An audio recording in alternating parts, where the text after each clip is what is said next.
स्वागत है आप सभी का। आप देख रहे हैं कुरुक्षेत्र, और कुरुक्षेत्र में इस वक्त मौजूद है देश में जो भी सियासी खबरें चल रही हैं, खास तौर पर महाराष्ट्र में और यहां दिल्ली में, उन सब पर आपके साथ बात करने के लिए, इंफॉर्मेशन आपको देने के लिए हमारे पॉलिटिकल एक्सपर्ट्स का सबसे बड़ा पैनल। समीर चौगांवकर साहब हमारे साथ हैं, अनंत विजय जी, सुनील चाव के साथ सुधीर सूर्यवंशी जी, जयंत घोषाल जी और देवेंद्र पराशर। अब मैं समीर साहब के पास जाना चाहता हूं। उनके पास एक पूरी कैसे ये सारा घटनाक्रम हुआ, क्रोनोलॉजी के साथ पूरा उन सिलसिलेवार तरीके से आपको बताएंगे, कल से लेकर अब तक क्या हुआ है। समीर साहब, पहली बात तो ये, अजीत पवार जी ने मन बना लिया, ये तो उन्होंने साबित कर दिया था। शरद पवार जी को ये कब पता चला? सुप्रिया सुले कल उनके घर पर गई थी, तो वहां क्या हुआ था, आप बताइए।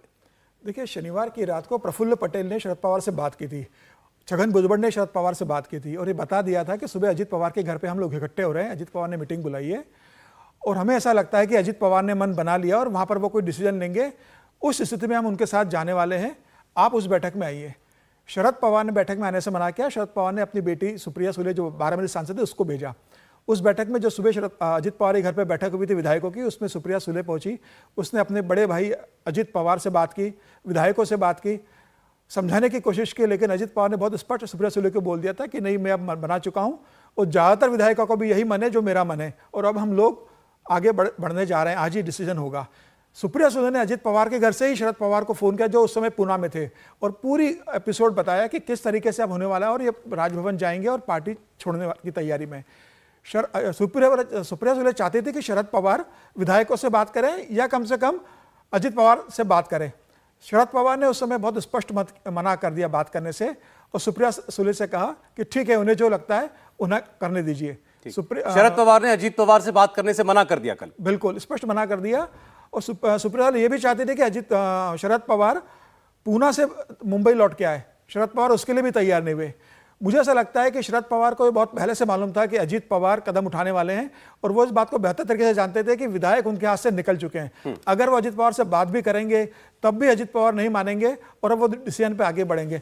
इसके कारण शरद पवार ने इस पूरे मामले में हस्तक्षेप करने से मना किया, क्योंकि वो जानते थे कि अब उनके हाथ से बाजी निकल चुकी है। परसों रात से शरद पवार को मालूम था कि अजीत पवार बीजेपी के साथ जाने वाले हैं। जो कल हुआ उसकी जानकारी परसों से थी शरद पवार को। प्रफुल्ल पटेल और आप कह रहे हैं छगन भुजबल ने उनको बता दिया था रात को, लेकिन शरद पवार ने कुछ भी करने से मना कर दिया। रोकने से किसी से बात करने से इनकार कर दिया। उन्होंने अपनी बेटी को भेजा कि आप जाके अजीत से बात करो, समझाओ उन्हें। शरद पवार खुद नहीं, सुप्रिया सुले आई, लेकिन सुप्रिया सुले की बात को सुना नहीं अजीत पवार ने। और उसके बाद का एपिसोड सबको पता है कि कैसे राजभवन। और आपके मुताबिक ये इसलिए क्योंकि शरद पवार जानते थे कि मेरे रोकने से भी ये लोग रुकेंगे। बिल्कुल, शरद पवार को पूरा मालूम था, उनको विधायकों के पास इस बात की खबर पहुंच गई थी कि अजीत पवार कोई बड़ा निर्णय लेने जा रहे हैं और शरद पवार को ये बात समझ गए थे कि मेरे हाथ से बाजी निकल चुकी है, अब विधायक मेरे हाथ में नहीं है, बहुमत अजीत पवार के साथ है। इसके कारण शरद पवार ने अपने कदम वापस खींच लिए। तो आज क्या पूरी पार्टी अजीत पवार के साथ है? दो चार नाम हम जो जानते हैं उनको छोड़कर। बिल्कुल, देखिए, अजीत पवार को आज अगर पार्टी को तोड़ना है, 2/3 विधायक चाहिए, तो उसको 36 विधायकों की जरूरत है अजीत पवार को। मुझे ऐसा लगता है कि 36 विधायक अजीत पवार के साथ इस समय है। अगर नहीं होते तो शरद पवार मुंबई में उन विधायकों के साथ प्रेस कॉन्फ्रेंस करते या उन्हें सातारा अपने साथ बुला लेते। तो यह तय है कि विधायकों का एक बड़ा वर्ग अजीत पवार के साथ चला गया है। हो सकता है कि 42-40 विधायकों में से 1-2 विधायक आ जाए। यह भी हो सकता है कि 2-4 विधायक कल परसों और अजीत पवार के साथ जुड़ जाए, जैसे एकनाथ शिंदे के साथ बाद में और कुछ विधायक जुड़ गए थे। तो मुझे ऐसा लगता है कि अब पार्टी सीधे तरीके से अजीत पवार के हाथ में चली गई है। ठीक सर, आप सहमत हैं सुनील साहब? और ये सीक्वेंस ऑफ इवेंट्स जो बता रहे थे अभी समीर जी, अजीत पवार को रोकने के लिए जो 2 मई को शरद पवार ने इस्तीफा दिया था, तभी से इसकी शुरुआत हुई थी और उन्होंने लगभग 2 महीने तक उनको रोकने में एक सफलता हासिल की कि उसके दौरान उन्होंने सुप्रिया सुले को एक अपना उत्तराधिकारी भी अपॉइंट कर दिया और एक डायरेक्शन दे दी पार्टी को कि अगली जो ये रहेगी कमान वो सुप्रिया के हाथ में रहेगी।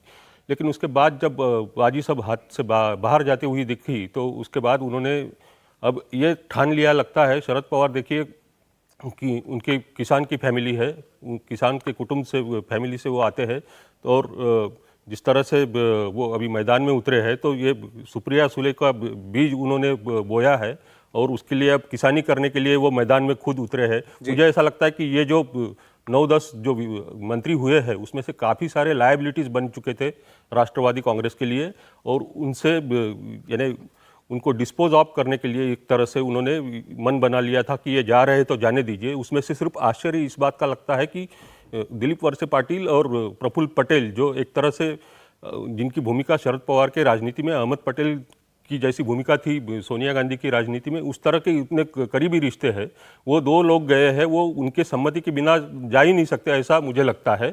और तो आप कह रहे हैं कि उनसे इजाजत लेकर के गए होंगे क्या? प्रफुल्ल पटेल इजाजत लेकर गए होंगे? बिल्कुल बिल्कुल, जिस तरह से आज तो अभी तो पार्टी से निकाल दिया उनको शरद पवार ने। ये सब यानी एक मुझे इसमें ड्रामेबाजी लगती है कि मैं मारूंगा और तू रोए जैसा कर, इस तरह की ये ड्रामेबाजी है। लेकिन जो असलियत है कि शरद पवार के सम्मति के बिना ये जा ही नहीं सकते। जी, तो आगे जो पार्टी बिल्ड करने के लिए शरद पवार अपने बेटी के लिए जो पार्टी बिल्ड करना है, उसमें 10-15 साल के अनुभव वाले जो नए नेता, जो पश्चिम महाराष्ट्र की एक बड़ी स्पेस है, जो बीजेपी को भी नहीं चाहती और कांग्रेस को भी नहीं चाहती। तो आप ये कह रहे हैं कि सुप्रिया सुले के लिए जो घर साफ करना था, इस बहाने शरद पवार ने वो कर लिया? जी जी, क्योंकि ये बहुत सारे जो जेल में जाने की जिनका डर था और जो सत्ता के लिए अतृप्त थे, यानी तड़पड़ा रहे थे, तो ऐसे लोगों से निजात पाने के लिए उन्होंने और सारे चैलेंजर भी चले गए सुप्रिया सुले के। जी, और अब जो नई टीम बनेगी, क्योंकि शरद पवार और राष्ट्रवादी कांग्रेस की पार्टी जो एक डिसिप्लिन जो वहाँ वो पश्चिम महाराष्ट्र में है और मराठा बेस्ड पार्टी है, तो वहाँ अब नए यंगर जनरेशन जैसा रोहित पवार है जो सुप्रिया सुले के नए साथी बनेंगे, तो ऐसे कई नेता अब उभर के आने के। सुनील चाव के साथ देखिए एक बड़ा नया पर्सपेक्टिव दे रहे हैं, हम सब समझने की कोशिश कर रहे हैं कि शरद पवार जी की क्या भूमिका रही होगी। उनका कहना है कि शरद पवार साहब ने अपनी बेटी सुप्रिया सुले के लिए एक किस्म से पार्टी में क्लीन अप ऑपरेशन चलाया, जो गया उसको जाने दिया। इस बहाने उनके जितने भी चैलेंजर्स हो सकते थे, उनके प्रतिस्पर्धी हो सकते थे, वो सब भी पार्टी से बाहर चले गए।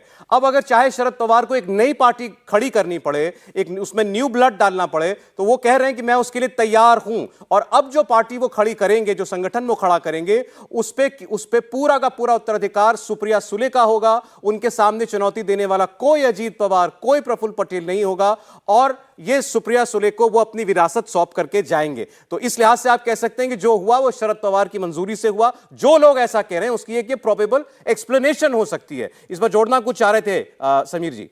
देखिए, मैं प्रफुल्ल पटेल के बारे में जोड़ना चाहता था। एक समय प्रफुल्ल पटेल शरद पवार के बेहद करीबी थे, सबसे विश्वसनीय आदमी प्रफुल्ल पटेल माने जाते थे राष्ट्रवादी कांग्रेस में। लेकिन पिछले कुछ सालों से अजित पवार के ज्यादा करीब आ गए थे प्रफुल्ल पटेल, और इसी कारण जब 2 कार्यकारी अध्यक्ष बनाए शरद पवार ने, तो अपनी बेटी को कार्यकारी अध्यक्ष बनाया और अजित पवार के खेमे से प्रफुल्ल पटेल को बनाया कि जिससे प्रफुल्ल पटेल नाराज हो। तो बेसिकली प्रफुल्ल पटेल जो अध्यक्ष बने थे वो अजित पवार के खेमे से कार्यकारी अध्यक्ष बने, तो दोनों खेमे को साधने के लिए। तो प्रफुल्ल पटेल के बारे में जो परसेप्शन है कि वो शरद पवार के बहुत ज़्यादा करीब रहे और करीब थे, वो छोड़ के गए, इसमें आश्चर्य। तो मुझे ऐसा लगता है कि इसमें कोई आश्चर्य की बात नहीं है। प्रफुल्ल पटेल पिछले 8 से 10 साल से अजित पवार से बेहद करीब हो चुके थे राजनीतिक रूप से, और शरद पवार के बहुत करीब नहीं थे वो राजनीति में। तो उनका जाना जो है वो अप्रत्याशित नहीं है, बिल्कुल शरद पवार के लिए। बिल्कुल ठीक। इंडिया टीवी हर वक्त हर जगह डाउनलोड करने के लिए सर्च करें India TV news Google play store या ऐप स्टोर पर।